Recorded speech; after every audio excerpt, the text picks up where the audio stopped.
Good morning, Pet Nation.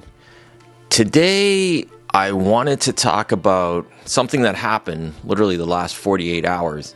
And it got me thinking about the impact that we as veterinarians have, not only on the pet's health, but on the pet parent health. Now, whether you choose to go into this profession or not, we have to deal a lot with the human element of practicing. So let me set the stage here. Lucy is a senior little mixed breed dog that came in for a routine dental procedure. Previously, blood work was normal. There was no indication of any cardiovascular disease. In essence, she was in good health. So we performed the procedure and everything went great. In fact, it was one of those scenarios where I played a more major role in the actual procedure itself, and I was joking about how it's been a while since I did certain things, and I did everything, and everything was fine as far as cleaning and everything, the teeth, and she was recovering okay. And so we called the owner and said, hey, come on in, everything's good. Literally, as the owner is coming in, she started to present with difficulty breathing. And it wasn't cardiovascular. It was more upper respiratory breathing. I'll show you a little clip right here. And the owner's in the building now, and we're dealing with this. And she got worse. And so, thank God I have a friend cardiologist on speed dial. Called him up. We talked about everything. Did chest rads, had the pulse ox on. She was low reading on pulse ox, so we put her on oxygen, still stressing. And it came to the point that she needed to go to a specialty center. But the owner was very fearful that that drive, 10 to 15 minute drive, would not be a good scenario, and that she was really, the owner was pretty hysterical, as understandably so, and I had to make a decision at some point. So we had her with the dog in one of our exam rooms, which I can run oxygen in, and I came to the conclusion that she is not going to leave this building with this pet. So it was important for me to make a major decision. So I decided that I would take her to the referral center. And so I had appointments waiting. I had to go out there and tell the appointments, listen, I have to take a critical pet to emergency with the owner. So we got in the car and we went. That was one of the longest 10 to 15 minute drives I've ever had. And we got there and the dog was immediately rushed to the back. Long story short, Lucy's back home. Short story long, it really got me reflecting on what took place. So I was in the waiting room with the owner, consoling her.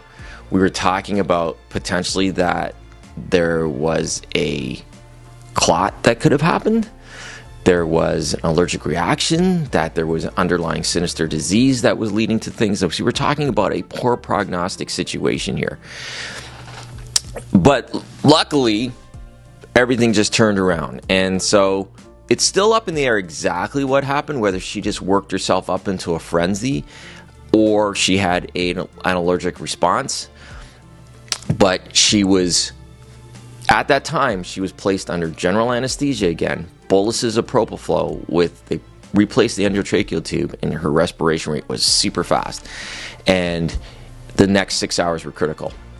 So I drove the owner back to my clinic to get her car, and she drove back. Later in the evening, I called over and talked to the emergency doctor, and the good news was that Lucy was responding, so they took her off general anesthesia and put her into an oxygen cage where she could breathe better. And then by morning, she was even doing better. The criticalist came on board and examined her and weaned her off oxygen, and she went home. She went home with Benadryl and antibiotics. But our role... Well, let me backtrack. So situations like this are weird, they're rare, but they are going to happen. And For some of my teammates, it was the first experience they've ever had for a situation like this. And it was scary. And it was scary in many senses. So I'll give things from my perspective, I'll give things from the team perspective, and I'll give things from the owner's perspective.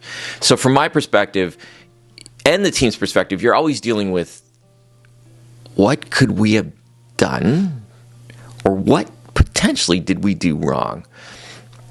And you are internally freaking out. Every team member that was actively involved in that case was questioning if they could have done something that led to this. Myself, I was questioning that if I did something that could lead to this. And you're all fearful if the owner is questioning things that we could lead to this. From the owner's perspective, she is notified that everything went well, come and pick your dog up, and then this happens. So there's this level of trust that we as veterinarians are incredibly fearful of.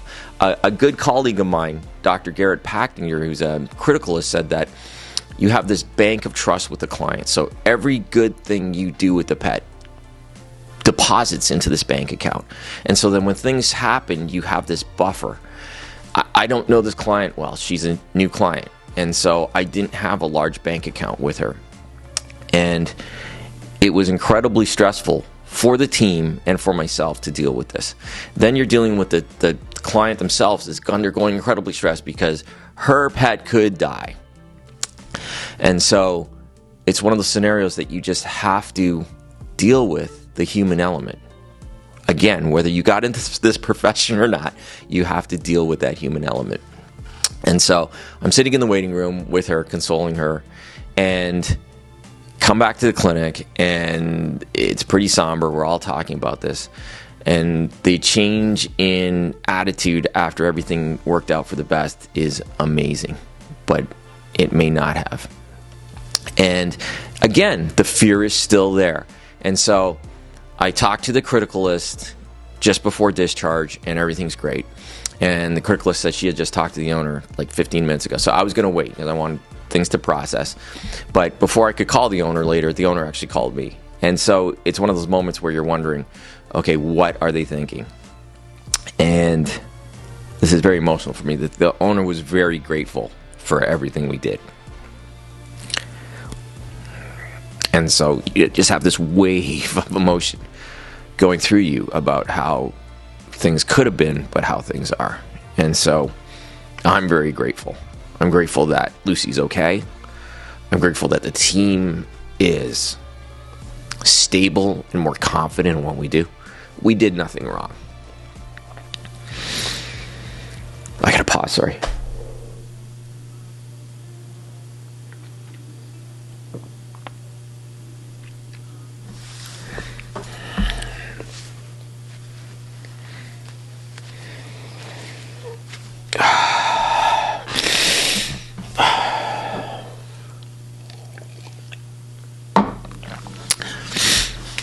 So in the end, I want to thank people. I want to thank Dr. Ryan Keegan, my friend and cardiologist, for helping walking me through the initial stages of this. And Ryan, as usual, you're a genius, you called it.